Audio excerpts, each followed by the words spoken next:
Good morning. Welcome to the Windor Star News Cafe. I'm Don McArthur here with Dylan Kristy and our special guest. He's running for Windsor Mayor, John Millson. Good morning. Welcome back to the show. We're happy to have you. I'm happy to be here, as always. Okay. Great. So, there was a debate yesterday on AIM 800. We're in the final days of this campaign. They said the gloves came off yesterday. What do you want to say to start this off? Well, look, we all love the city of Windsor.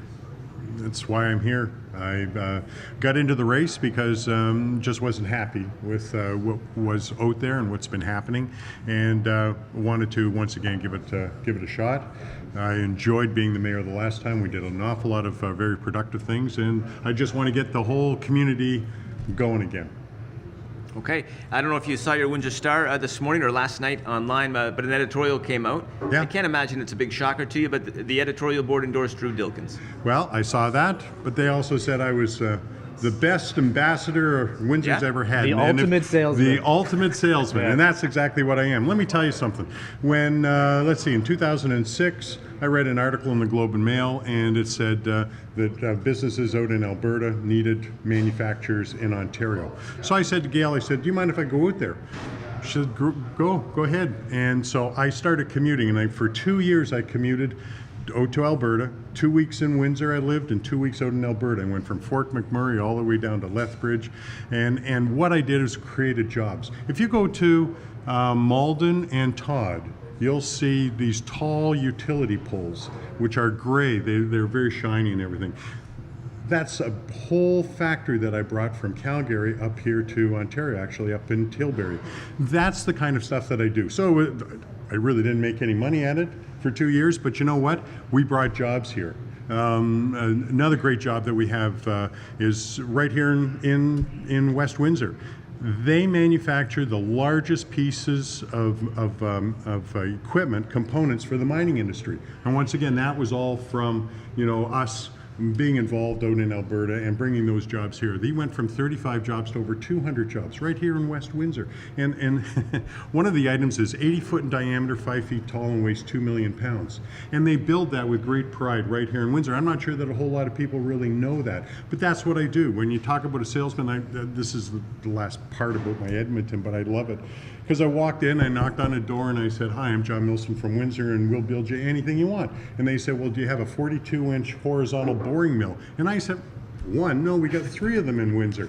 And then he said, oh, great, well, I've got a valve. I've got a 42-inch valve that needs machining. And I said, oh, great. I walked out into the parking lot, and I called back to Windsor, and I said, do you know I called the development commission actually, and I said, do you know anybody in Windsor that's got a 42-inch horizontal boring mill? And he said, oh yeah, we do. And we started getting business here. Wow. So that's what I do. And that's what I do. And that's why I keep talking about this national auto strategy. We have to get the province and we have to get the federal government involved. They have to come to the table. We're competing with Mexico. And I'm telling you, Mexico just will pour all kinds of money into this. What we need right now is everybody around the table. I've been talking to the Premier's office. We can't afford to lose any more jobs in Windsor.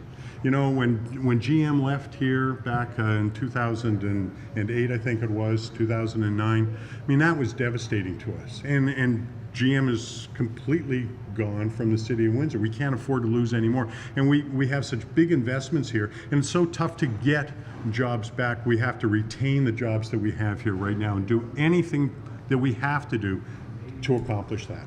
Okay. So anyway, that's, I like being called the Windsor's best salesman and an ambassador, but I'm going to really enjoy it a lot more on Monday night when they start calling me the mayor. Okay. Well, the one thing they've also said in the columns and or the editorials is that you might be a great ambassador, but you're also going to be beholden to special interests, the unions, the firefighters. You've taken money from them. They publicly supported you. So what do you say to that? Is that a bad thing that you're sort of in bed with these guys? Guess what? I'm beholden to the entire city of Windsor. They hired me. That's what it's all about. Did I give anybody anything? Yeah, I gave them the promise that if they gave me a phone call that they could come down to City Hall, or I'd meet them anywhere and we'd have a coffee and discuss it. Anybody that's out of a job, anybody that's looking for work, anybody, that's what I do. There's nothing more that I want to do in my life other than help other Windsorites. And the only way to do that is sit with them side by side, talk things. See, that's the whole thing that we don't have at City Hall right now. It's not open for business. It is literally closed. Okay, and what I wanted to do is just continue to work with people, create jobs, make them comfortable, make them understand what the situation is. You know, when we all work together, it's incredible the kind of ideas that come out of this community. You have entrepreneurs here in the city of Windsor which are just amazing. I mean, I've got friends that had a pickup truck and a welding machine, 20 years ago, and now they're one of the largest employers in the city of Windsor. That's what Windsor's built on. I mean, that's the enthusiasm and excitement, okay? So I don't like this whole idea that there's no discussion. I like collaboration. I like working with people. I mean, I get criticized for the Cleary, which is kind of funny, but I got money. I got over 2/3 of that money from both the federal government and the provincial government, which was another interesting thing, because it was Peterson that was Liberal. He gave me the first batch of money, and then I went after Mulrooney, and I got the Conservatives to give me even more money, and then Bob Rae became the government, and I got $5 million from Bob Rae. So I was able, because I'm nonpartisan, I'm able to actually... Well, hold on here. Are you nonpartisan? Yeah, because Laura Joyce just phoning you on your phone here. You got a lot of Liberals bankrolling your campaign. You got a lot of Liberals running your campaign. Well, I'm not saying that's a good or a bad thing, but that's a lot of grits in there. Well, you started out this conversation saying that I was beholden to the unions, and now Well, you're telling me I got the Liberals. Are you beholden to the Liberals too? I can tell you one thing, that whoever's in government, I can give them all a phone call. And if you go through my whole life, I've worked with all the different NDP. I just mentioned it, the Conservatives, the NDP, Okay. even at the racetrack. I got slot machines. Who gave me the slot machines? Mike Harris and Premier Eves. Right? So you work with people. You do what you do. God gave us a whole lot of tools. One of them for me is being able to talk and being able to schmooze. And when you need jobs in the city of Windsor, you schmooze, right? When you want to make sure that Fords, GM, and Chryslers are investing in our community, you schmooze. You do whatever it takes. I jump in my car and I drive up to Toronto on a regular basis. If I got just a hint that there's an opportunity there, I'll drive a Mack truck right through that door. If you give me a little opening, boy, I just go right through it. And what I do is I don't give up. I'm like a pit bull. I stick on it, and I fight, and I fight, and I fight for Windsor. I fight for jobs. Jobs is our biggest problem here right now. And it's so critical that we continue to fight for those jobs and retain the ones that we have here. Well, I thought you had a great point in yesterday's debate. You said, look, because Dilkins always throws in this double-digit unemployment when you were mayor, but you fired back and say, hey, we weren't the worst in Canada. We weren't the unemployment capital of Canada when we were under Francis. Your Windsor Star reporter explained it better than anybody possibly could. She said, look, when I was the mayor, we were in the middle or a little bit even better, right? Yep. Windsor right now is in the last place out of 50 cities. I'm ashamed of that. It just bothers me so much. And we got 4,000 kids that are never going to get out of poverty.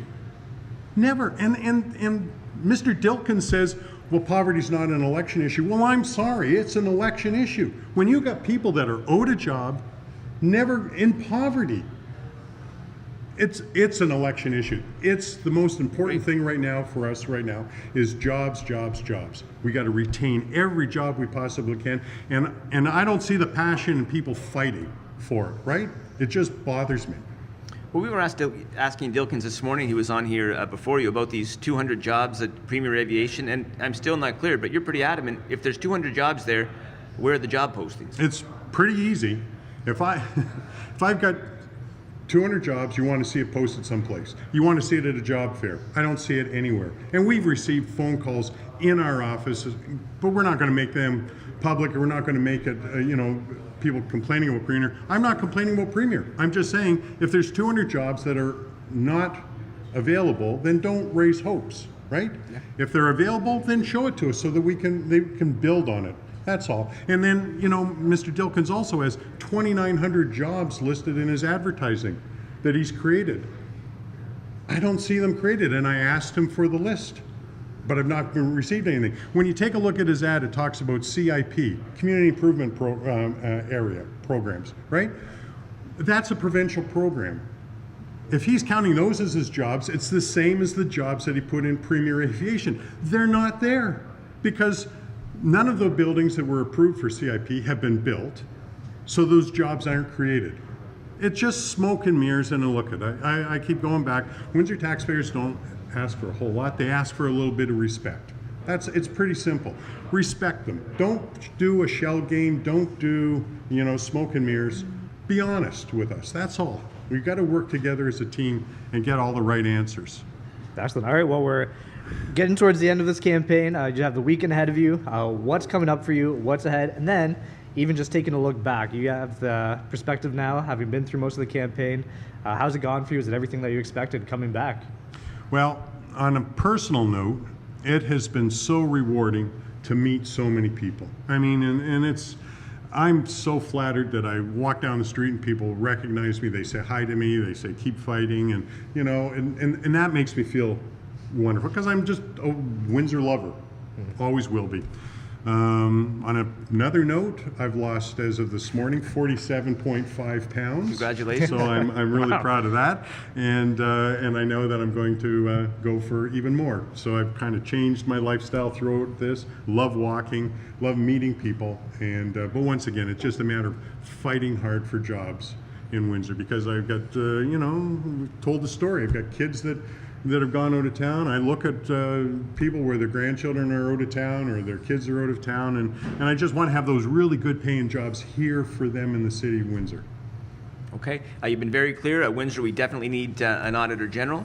And I guess we'd just like to throw it over to you, John. We give every candidate their last chance to make their final pitch to the voters here on Trail Talk. So, boom, over to you. Oh, wow. To all of the citizens of Windsor, thank you so much for letting me be in your lives for these last 6 or 8 weeks. Windsor's just a fabulous place. If you vote for me, I'm going to work hard, like I've always proven that I can, and I'm going to create those jobs that I've promised you. And we're going to have a great life, and we just got to get optimistic again. Glass is always half full with me, and I'm ready to charge forward on next Tuesday morning and to be down in the mayor's office. I heard him sitting here with you, suggesting that he's going to have a little desk for me over in the corner. You'll take him up on that offer? I'm going to take him up Tuesday morning. Right. I'm going to be there. Thank you guys too, because this has been fun. This whole social media stuff is all brand new for me, but what an incredible opportunity that everybody has in life now to keep thoroughly posted. Excellent. Well, we've enjoyed having you. It's been a pleasure to get to meet you, and thanks so much for coming on. Thank you so much. Take care. Right. Yeah. Thanks. Thanks, John. Thank Good you. luck. Thanks.